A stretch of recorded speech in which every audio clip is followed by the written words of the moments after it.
Selamat datang dan saya percaya semua kita terus ada dalam pemeliharaan Tuhan. Saudara-saudara bisa duduk kembali dan saya juga menyapa bagi setiap saudara yang menyaksikan secara online. Dan saya yakin bahwa selama beberapa minggu ini kita banyak belajar tentang growth atau pertumbuhan. Dan kita sudah belajar mendalami banyak daripada tokoh Alkitab yang bernama Ayub.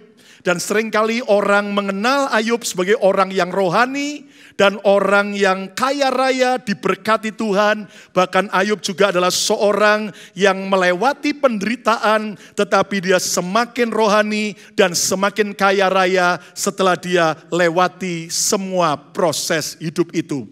Nah, saudara sekalian, tetapi ada satu lagi kelebihan Ayub yang jarang disadari oleh setiap kita dan jarang dibahas, padahal ini adalah sesuatu yang penting sekali. Nah, siapakah Ayub? Ayub bukan hanya orang yang takut akan Tuhan, orang yang hormat pada Tuhan, bukan hanya orang yang kaya raya, tetapi saya memperkenalkan kepada setiap saudara, Ayub adalah seorang suami, seorang bapak yang baik bagi keluarganya. Nah, saudara sekalian, kalau kita ditanya, saudara nanti mau dikenal orang sebagai apa? Apakah Anda mau dikenal sebagai pelajar yang nilainya paling baik di sekolah? Apakah Anda mau dikenal sebagai seorang pengusaha yang sukses? Anda dikenal sebagai hamba Tuhan yang diurapi? Atau sebagai ibu rumah tangga yang luar biasa hebatnya? Saudaraku, itu semua nggak salah. Tapi bukankah ada satu kerinduan yang sangat penting supaya orang kenal kita sebagai anak yang baik dalam sebuah keluarga? Katakan amin. Kita dikenal sebagai suami yang baik atau bapak yang baik bagi keluarga kita. Katakan yes. Kita bisa dikenal sebagai seorang istri yang baik, seorang ibu yang baik bagi keluarga kita. Yang mau dan setuju beri tepuk tangan yang meriah bagi Tuhan Yesus. Nah, ini adalah sesuatu yang sangat penting. Maka kita lihat mana bukti bahwa Ayub adalah seorang suami, seorang bapak yang baik bagi keluarganya. Ketika Ayub dipulihkan, apa yang Alkitab catat, bukan hanya dia kaya raya, bukan hanya dia semakin cinta Tuhan. Tapi lihat Ayub 42 ayat 13 sampai ayat 17. Ia, Ayub, juga mendapat 7 orang anak laki-laki dan 3 orang anak perempuan. 10 anak Tuhan beri setelah Ayub dipulihkan. Ayat 14. Dan anak perempuan yang pertama diberinya nama Yemima. Yang kedua Kesia. Dan yang ketiga Keren Hapuk. Ya, itu nama-nama yang luar biasa, yang heran dan ajaib. 7 anak Ayub yang pria enggak disebut namanya, tapi justru 3 anak perempuan Ayub disebut. Ayat 15. Di seluruh negeri tidak terdapat perempuan yang secantik anak-anak Ayub, dan mereka diberi ayahnya milik pusaka di tengah-tengah saudaranya laki-laki. Lihat bagaimana 3 anak Ayub ini cantik-cantik, bahkan dikatakan perempuan yang tidak ada yang lebih cantik daripada 3 anak Ayub di seluruh negeri. Tahukah Anda bahwa anak yang cantik, istri yang cantik itu bukan cuman karena anugerah Tuhan, bukan cuman karena orang tuanya cantik dan ganteng, tapi tahukah Anda bahwa istri cantik, anak cantik itu juga karena hatinya bahagia. Saudara-saudara nggak percaya, Anda masih ingat Anda pernah reuni dengan teman-teman SMA, loh dulu wanita itu cantik sekali, kembang sekolah, kembang kelas, dia cantik sekali. Lah sekarang kok sudah nikah punya anak, maaf kata jeleknya minta ampun. Saudaraku ya tahu. Sebaliknya pernah enggak ada teman SMA kita dulu waktu reuni, loh dulunya biasa-biasa, maaf cenderung jelek sekali. Sekarang setelah menikah punya anak, kok jadi cantik sekali. Anda tahu ternyata kecantikan itu bukan cuma karena modalnya besar ya toh, make upnya mahal dan yang lain. Tapi Anda tahu wanita yang bahagia, wanita yang hidupnya bahagia akan memancar keluar jadi cantik. Saya bersyukur di sini para wanita-wanita cantik semua, tanda engkau bahagia. Ya. Jadi bapak-bapak, suami-suami, bahagiakan istri Anda, maka mereka akan semakin cantik. Katakan amin. Nah, sekalian ayat 16. Sesudah itu Ayub masih hidup 140 tahun lamanya. Ia melihat anak-anaknya dan cucu-cucunya sampai keturunan yang keempat. Maka matilah Ayub tua dan lanjut umur. Orang ini adalah orang yang bukan cuma rohani dan kaya raya. Tetapi Ayub adalah seorang suami yang baik, seorang bapak yang baik bagi keluarganya. Nah, Alkitab mencatat Tuhan memberi 20 orang anak kepada Ayub. Wow, 20 anak. Bayangkan saudara sekalian ya. Saudara-saudara, mungkin siapa tahu saudara ada yang bercita-cita mau menyaingi Ayub ya. Saya doakan Yosef dan Lydia akan menyaingi Ayub, saudaraku ya. Nah, Anda bisa bayangkan 10 anak pertama Ayub mati karena gempa pada masa penderitaan Ayub. Lalu 10 anak kedua Ayub lahir setelah Ayub lulus dari masa penderitaan.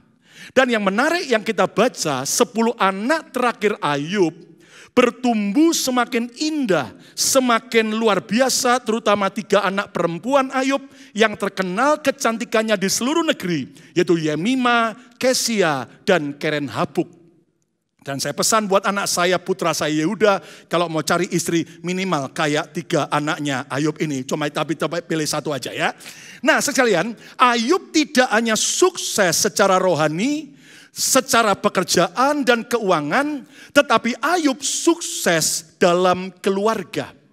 Nah, tujuan khotbah saya ini tidak menghakimi saudara, tidak menimbulkan rasa bersalah dengan saudara, tetapi justru menyemangati saudara.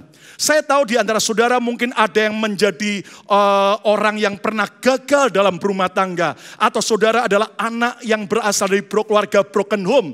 Tapi dengar baik-baik, tidak peduli seburuk apapun masa lalu kita. Saat kita datang pada Yesus, hari ini dan hari esok, Tuhan bisa pulihkan kita menjadi bahagia. Yang percaya tepuk tangan yang meriah untuk kemuliaan Tuhan. Katakan amin. Nah, saudara sekalian yang menarik begini. Ayub ini berfungsi sebagai imam yang baik bagi keluarganya. Mana buktinya? Lihat sebelum Ayub itu mengalami penderitaan, apa yang sehari-hari Ayub lakukan? Dia nggak cuma sibuk kerja, bisnis, jadi kaya raya, tapi lihat Ayub 1 ayat 4-5. Anak-anaknya yang lelaki biasa mengadakan pesta di rumah mereka masing-masing menurut giliran, dan ketiga saudara-saudara perempuan mereka diundang untuk makan dan minum bersama-sama mereka. Lihat 10 anak rukunnya bukan main, bisa makan sama-sama. Ayat yang kelima, setiap kali apabila hari-hari pesta telah berlalu, Ayub memanggil mereka, 10 anaknya yang pertama, dan menguduskan mereka, mendoakan mereka. Keesokan harinya pagi-pagi bangunlah Ayub, lalu mempersembahkan korban bakaran sebanyak jumlah mereka sekalian. Ada korban bakaran di hadapan Tuhan seperti seorang imam mempersembahkan korban di hadapan Tuhan. Sebab pikirnya, mungkin anak-anakku sudah berbuat dosa dan telah mengutuki Allah di dalam hati. Demikianlah dilakukan Ayub senantiasa. Dia tidak cuma sibuk kerja, tetapi dia juga berfungsi sebagai imam yang baik bagi keluarganya. Saya berdoa kalau Anda adalah seorang anak, doakan orang tua Anda setiap hari. Kalau Anda seorang suami, mari Anda harus betul-betul mendoakan istri dan anak-anak Anda. Anda lepaskan berkat Tuhan, Anda persembahkan hadapan Tuhan, buat mereka dekat dengan Tuhan. Hidupmu akan bahagia. Katakan amin. Kalau Anda seorang istri, jadilah seorang istri pendoa yang mendoakan suami Anda, yang mendoakan anak-anak saudara, dan engkau akan menjadi orang yang benar-benar sukses dalam keluarga. Katakan yes. Bahkan Ayub bisa mendidik anak-anaknya hidup rukun dan kompak. Lihat 10 anak Ayub yang pertama dan 10 anak Ayub yang kedua pun juga tetap bisa rukun dan kompak. Bayangkan. Saudara sekalian, punya 2 anak saja, bisa tukang berantem, suka ribut. Bayangkan kalau punya anak sebanyak Ayub. Tapi yang menarik saudara sekalian, Ayub itu bisa membuat anak-anaknya rukun. Tahukah Anda, anak-anak rukun itu kalau lihat orang tuanya rukun. Amin, saudaraku. Anak-anak akan saling mencintai dan saling menopang kalau mereka melihat orang tuanya juga saling mencintai dan saling menghormati. Tepuk tangan yang meriah untuk kemuliaan Tuhan. Amin, saudaraku. Bahkan Ayub bisa mengarahkan istrinya dengan baik.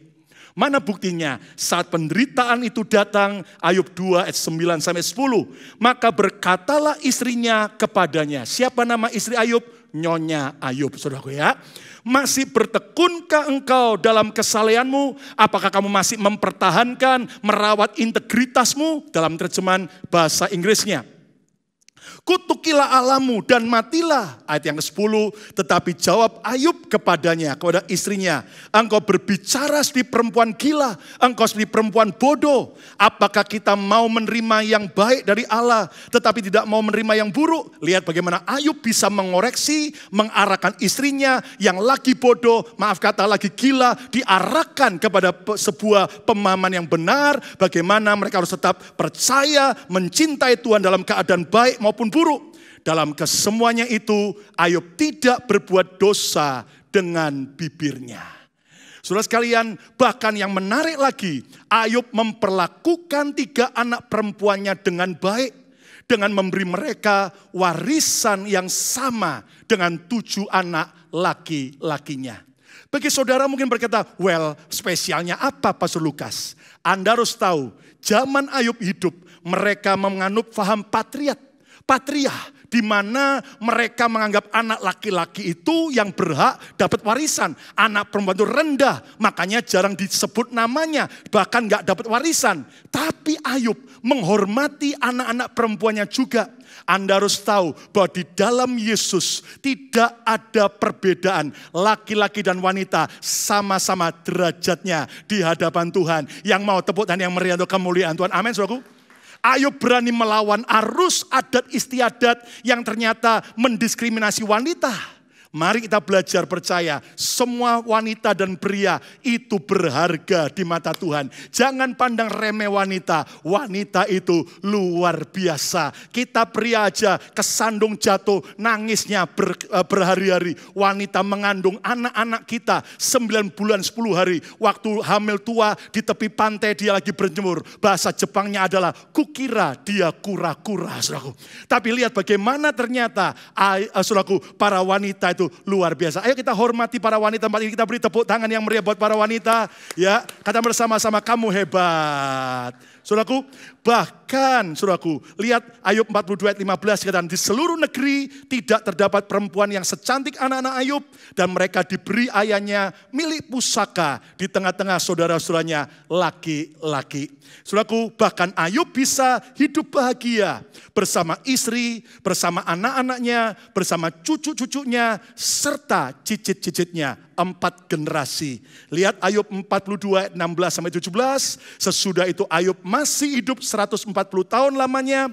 Ia melihat anak-anaknya dan cucu-cucunya sampai keturunan yang keempat. Maka matilah Ayub tua dan lanjut umur. Orang ini adalah orang yang sukses dalam membangun keluarganya. Nah, sekarang pertanyaannya, saudara sekalian, apa yang membuat Ayub bisa sukses dalam keluarga? Ternyata jawabannya, sebab Ayub memberikan pengaruh yang baik bagi keluarganya. Ucapkan bersama saya keras, pengaruh yang baik. 2, 3. Good influence. Anak-anak Ayub beserta generasi penerus Ayub jadi sukses akibat pengaruh yang baik yang Ayub berikan. Tahukah Anda bahwa tidak akan ada istri bahagia, tidak akan ada suami bahagia, tidak akan ada anak-anak yang pandai dan cerdas kalau kita, orang tuanya, tidak memberi pengaruh yang baik. Tahukah Anda bahwa pengaruh baik akan membawa pertumbuhan yang luar biasa. Dan hari-hari ini yang lagi tren istilahnya adalah influencer. Ya, orang yang berpengaruh. Apa yang terjadi di sosial media, ada influencer. Oh, banyak anak-anak muda, bercita-cita, aku mau jadi influencer. Orang-orang yang berpengaruh, ganti model rambut, semua ikut dia. Pakai baju apa, semua ikut dia. Pokoknya jadi role model influencer. Nah, dengar baik-baik. Kalau kita mau keluarga kita bahagia, kalau kita mau hidup kita bahagia, jangan menjadi jadi bad influencer, tapi jadilah good influencer, di mana saudara memberi pengaruh-pengaruh baik bagi keluarga kita. Ibarat seperti air itu, waktu disiramkan ke tanaman jadi segar dan bertumbuh, saudara sekalian. Tetapi kalau racun itu diberikan pada tanaman itu akan mati. Nah, pertanyaannya, pengaruh baikkah yang kita berikan buat keluarga kita selama ini? Ataukah pengaruh yang buruk? Nah, judul khotbah saya hari ini adalah Good Influence Brings Growth. Pengaruh baik membawa pertumbuhan. Ayo ucapkan tema ini sama-sama. 2, 3. Pengaruh baik membawa apa? Pertumbuhan. Sekali lagi, saudara kalau sebagai seorang anak, suami maupun sebagai seorang istri, kalau Anda mau keluarga Anda bertumbuh baik, dimulai dari diri kita. Kita harus menjadi pengaruh yang baik, memberi pengaruh yang baik, dampak yang baik, maka semua akan juga jadi baik. Tepuk tangan yang meriah untuk kemuliaan Tuhan. Amin, saudaraku. Nah, sekarang kita belajar kembali pada Ayub. Kira-kira pengaruh baik itu bagaimana, Pastor Lukas? Nah, karena waktu saya nggak bisa baca semua ayatnya tentang Ayub. Tapi paling tidak saya bisa ringkas. Ternyata pengaruh baik itu membutuhkan beberapa kecerdasan. Kata bersama saya beberapa kecerdasan. 2, 3. Kecerdasan yang pertama yang diperlukan untuk memberi pengaruh yang baik adalah spiritual intelligence atau kecerdasan rohani. Ucapkan bersama saya keras, kecerdasan rohani. 2, 3. Nah, ada banyak orang salah. Mereka berpikir pokoknya anak saya harus jadi anak yang pandai di sekolah. Nilainya harus A+. Itu enggak salah. Tapi Anda harus tahu bahwa kecerdasan yang paling penting yang pertama itu adalah spiritual intelligence. Kecerdasan rohani. Dan kalau Anda baca di Alkitab, Ayub memiliki kecerdasan rohani. Dia semakin kenal Tuhan. Dulunya dia tahu Tuhan dari kata orang. Sekarang dia semakin cerdas secara rohani. Bahkan dia juga mengajarkan keluarganya untuk memiliki kecerdasan rohani. Satu kali di Massachusetts, Amerika, ada seorang pria yang telah berhasil menyembunyikan sebuah rahasia tentang dirinya selama 11 tahun.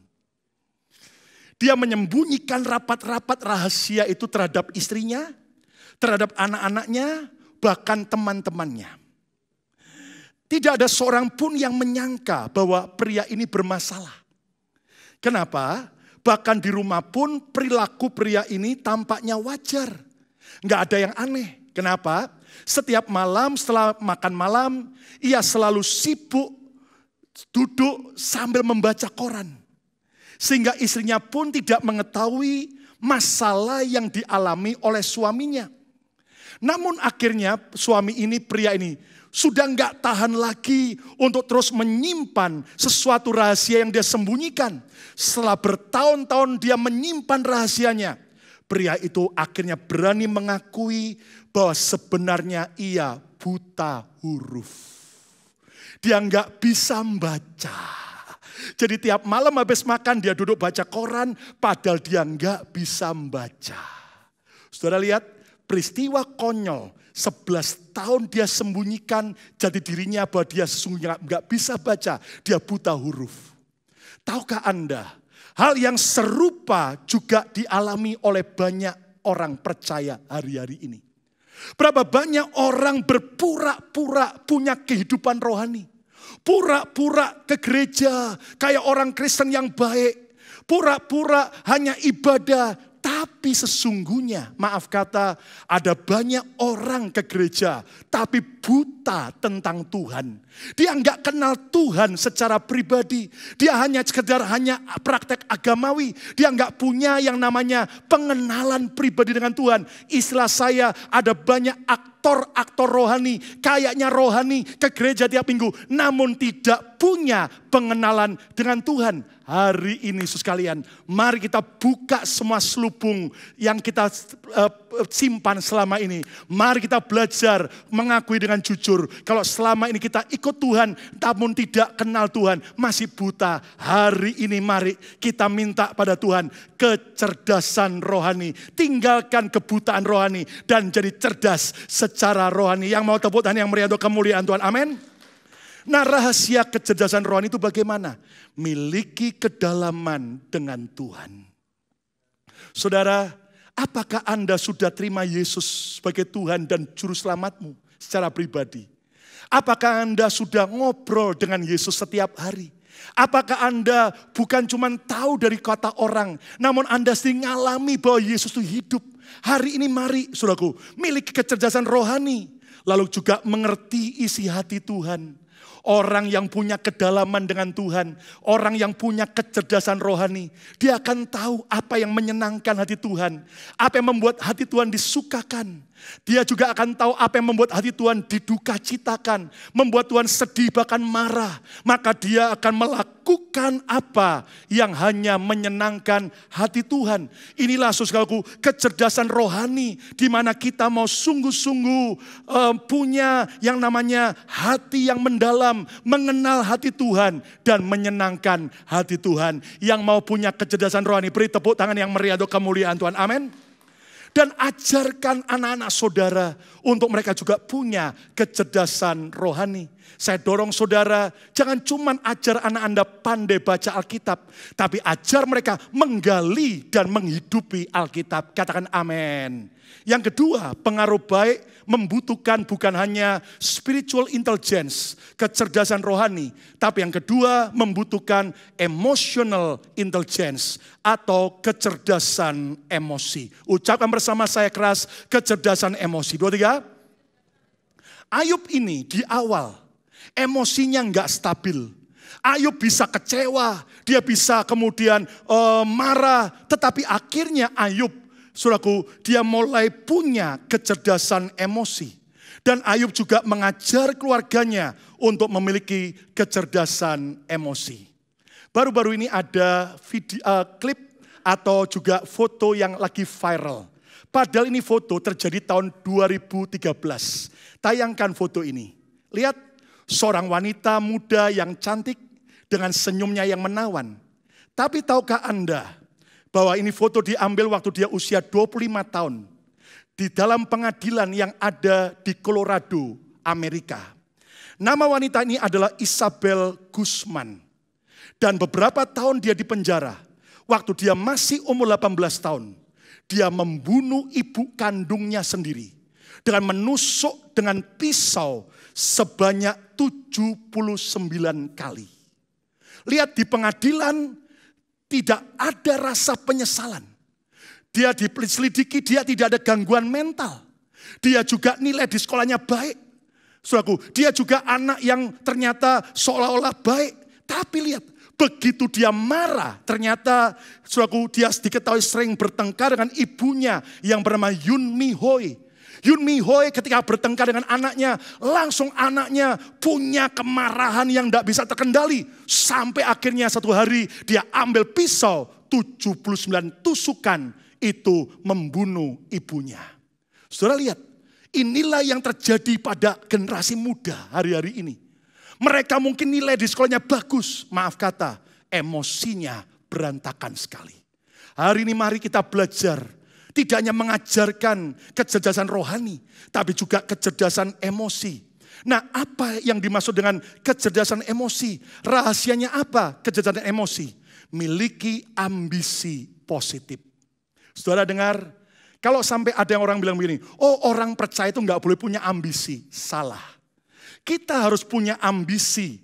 miliki goal, miliki sasaran, miliki tujuan. Orang yang tidak punya mimpi, hidupnya nggak akan pernah berhasil. Namun, miliki ambisi yang positif, bisa memagari ambisi kita dengan benar. Kita harus bisa membangun tembok antara ambisi yang benar dan ambisi yang tidak benar. Dan saudara harus punya kecerdasan emosi untuk memiliki hanya ambisi-ambisi yang positif. Apalagi kecerdasan rohani juga membutuhkan selalu mawas diri. Bisa mengevaluasi diri dengan baik, bahkan bisa mengontrol emosi dengan baik. Enggak meledak-ledak, enggak kemudian menjadi orang yang kesetanan kalau sudah marah, dan jadi orang yang childish, kanak-kanak, walaupun sudah berusia lanjut ketika dia sedang emosi. Bahkan kecerdasan emosi juga membutuhkan bersikap optimis, tetap bisa menjaga semangat dan optimisme dalam keadaan apapun. Enggak dikit-dikit bad mood, enggak lagi-lagi kemudian lagi good mood, lagi berubah lagi. Tetapi saudaraku, dia punya sebuah sikap optimis yang positif. Bahkan juga bisa berempati. Orang yang bisa cepat membaca keadaan, mengerti orang lain, dan juga menjawab kebutuhan yang ada. Bahkan kecerdasan emosi juga membutuhkan yaitu integritas. Orang yang berintegritas, orang yang bisa dipercaya, orang yang jujur baik saat dia bahagia maupun saat susah, saat dia menderita maupun saat dia sukses, tetap punya integritas, setia, bisa dipercaya, jujur. Nah, saudara sekalian, inilah rahasia kecerdasan emosi yang harus kita miliki dan ajarkan. Saudara cuma dengar enak 5 menit selesai. Tapi tahukah Anda, ini adalah hasil istri saya minta baca buku tentang kecerdasan emosi. Tebel, ratusan halaman. Dia baca sekian lama, tapi kemudian dia berikan summary-nya. Dan Anda tahu, Anda cuma tinggal untuk mendengar summary-nya. Enak. Mari kita berterima kasih buat Pastor Shirley ya, karena dia baca buku untuk menolong saudara dan saya. Dan itulah hobi istri saya, kutu buku, saya kutu yang lain, saudara gitu. Dan Anda tahu, saudaraku, jadi kalau ada hal-hal yang saya mau khotbahkan, saya minta istri saya untuk saya berikan buku yang bagus, yang tentang subjek itu, dia baca, tinggal terima summary-nya saja. Berbahagialah suami yang baik seperti ini, saudaraku. Yang ketiga, saudaraku, tidak hanya spiritual intelligence, tidak hanya emotional intelligence, tapi yang ketiga, kita juga membutuhkan apa? Relationship intelligence atau kecerdasan hubungan. Dan ingat, ukuran kecerdasan hubungan tidak diukur hanya berapa banyak teman yang dia miliki. Kenapa? Karena tiap orang beda-beda. Ada yang tanda kutip grecek, ya kan? Kemana-mana cepat bergaul. Tapi ada yang orang introvert, tidak terlalu banyak teman. Tapi kecerdasan hubungan itu bukan bicara soal banyaknya teman. Tapi apa? Rahasia kecerdasan hubungan adalah bisa memilih pergaulan yang positif. Saudara, ini penting. Terutama Anda perlu mengajar anak-anak kita untuk punya kecerdasan hubungan. Kenapa? Ada anak itu yang labil. Kalau dia kena teman-teman yang baik, dia jadi baik. Begitu dia kena teman-teman yang buruk, dia terpengaruh jadi jelek. Hati-hati. Kita harus bisa membawa anak-anak kita dan diri kita untuk memilih. Kalau yang ini pengaruhnya buruk. Nah, yang ini baik. Sehingga anak kita dan diri kita hanya bisa memilih dan mau memilih yang baik saja. Lalu kemudian menularkan pengaruh baik dalam pergaulan. Selalu ketika dia datang, maka pergaulan itu akan diubah jadi lebih baik. Misalnya kalau ada teman-temannya ngomongnya kasar, ngomongnya yang kacau, ngomongnya yang enggak benar-benar, begitu kita hadir, maka mereka semua akan kita bawa kepada pembicaraan yang baik. Begitu teman-teman semua merokok, justru jangan kemudian kita datang malah terpengaruh merokok. Malah kita bisa membawa mereka untuk berhenti merokok. Itu adalah kecerdasan hubungan. Bahkan menjadi saluran berkat. Dimanapun dia bergaul, dia akan memberikan nilai positif. Dia memberi nilai yang baik, yang sesuai dengan firman Tuhan. Siapa mau punya kecerdasan hubungan, kita beri tepuk tangan yang meriah untuk kemuliaan Tuhan. Saudara, satu kali ada Perdana Menteri Israel. Pada zaman dia berkuasa, dia memberikan sebuah penghargaan. Dan dia menghargai seorang pria China yang bernama Ho Feng Shan. Siapakah Ho Feng Shan? Ho Feng Shan ini adalah seorang duta besar China yang ada di Austria. Dan Anda tahu bahwa Perdana Menteri Israel ini dia berkata Ho Feng Shan bukan hanya pahlawan bagi orang-orang Yahudi. Bukan hanya malaikat. Tetapi Ho Feng Shan sudah seperti Tuhan yang menolong dan menyelamatkan orang-orang Yahudi. Saudara, bagaimana kisah yang dialami? Pada tahun 1938, ketika Jerman berhasil menduduki Austria, maka Jerman mulai dengan kejam membunuh orang-orang Yahudi yang ada di Austria. Dan dalam keadaan begitu mengerikan sekali, kekejaman orang-orang Jerman Nazi yang dipimpin Hitler di Austria membunuh sekian banyak orang-orang Yahudi.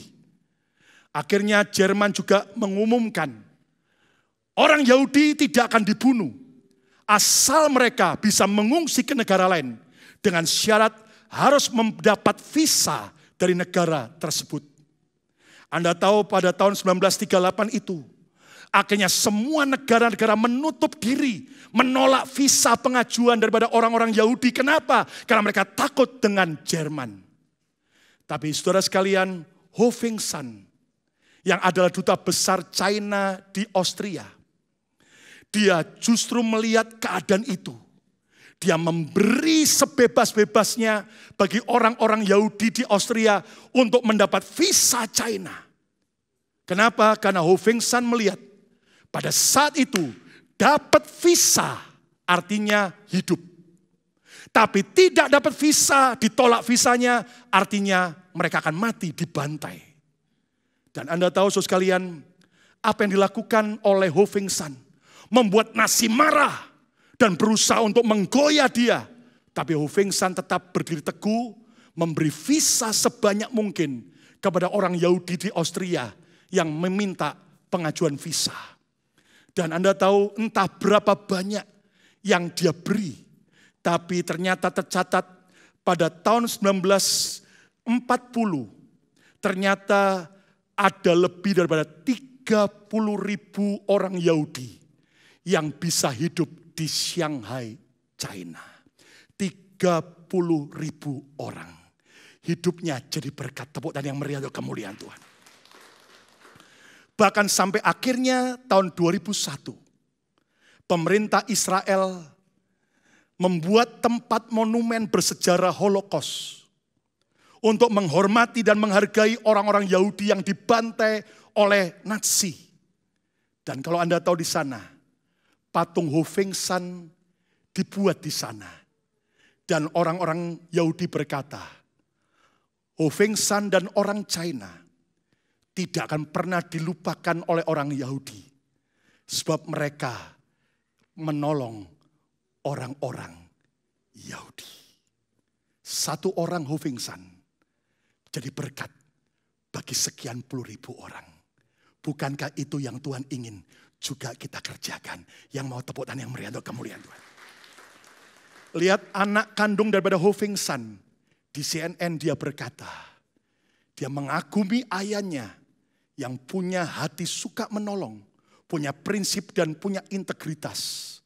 Dan Ho Feng Shan adalah seorang contoh orang yang cerdas dalam membangun hubungan. Yang keempat, yang terakhir, pengaruh baik membutuhkan bukan hanya kecerdasan rohani, kecerdasan emosi, kecerdasan hubungan.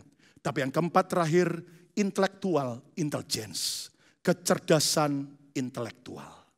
Saudara sekalian, bukankah Yesus berkata, hendaklah kamu cerdik seperti ular, tapi tulus seperti merpati. Kata cerdik bicara apa? Setelah intelijen, secara intelektual, kita harus betul-betul cerdas. Saya memberkati anak-anak kita. Di sekolah mereka akan menjadi anak-anak yang terpandai dan akan dapat nilai-nilai yang luar biasa. Kok kayaknya gak semangat? Beri tepuk tangan yang meriah. Amin. Gak apa-apa walaupun orang tuanya dulu suka bolos di sekolah. Tapi kita berkata anak-anak kita akan luar biasa di sekolah. Katakan amin. Nah, Ayub itu memiliki kecerdasan intelektual. Buktinya kalau Anda nanti baca dalam Ayub, pasal-pasal pertengahan, bagaimana Ayub dibawa Tuhan melihat ada buaya, ada binatang ini, itu semua kudanil dan sebagainya. Itu melatih untuk membuat Ayub bisa lebih semakin cerdas. Dan Anda tahu bagaimana rahasia kecerdasan intelektual. Disiplin dan konsisten belajar. Enggak ada anak tiba-tiba pandai. Enggak ada kita tiba-tiba pandai. Tapi kalau kita harus mendisiplin dan konsisten belajar. Berapapun usia kita tetaplah belajar lebih baik. Katakan amin. Menjadi solusi bagi setiap masalah. Dan bisa mengaplikasikan kepandaiannya untuk jadi berkat. Buat apa anak kita pandai nilainya. Tapi pikirannya kriminal terus. Buat apa? Tapi ajar mereka menghadapi masalah apapun. Mereka enggak cuma pandai di sekolah. Tapi mereka juga bisa mengaplikasikan. Membawa solusi, jawaban bagi masalah yang mereka hadapi. Kesimpulannya, jadilah orang yang memberi pengaruh baik seperti Ayub. Sehingga terjadi pertumbuhan dalam segala area yang baik. Pengaruh baik membutuhkan 4 kecerdasan. Ayo baca sama-sama 2, 3. Kecerdasan rohani. Yang kedua, kecerdasan emosi. Yang ketiga, kecerdasan hubungan. Dan yang keempat, kecerdasan intelektual. Siapa hari ini diberkati oleh khotbah ini dan mau jadi orang-orang yang memberi pengaruh baik? Ayo angkat tangan, beri tepuk tangan yang meriah bagi Tuhan Yesus. Mari kita berdiri bersama-sama datang pada Tuhan. Tidak peduli masa lalu kita, seburuk apapun persoalan kita hari ini. Kalau Tuhan bisa pulihkan hidup Ayub, saya percaya Tuhan yang sama bisa pulihkan saudara dan saya. Belajar memberi pengaruh yang baik. Belajar menjadi good influencer. Di mana kita mau punya kecerdasan rohani, kecerdasan emosi, kecerdasan hubungan, dan intelektual. Mari datang pada Tuhan.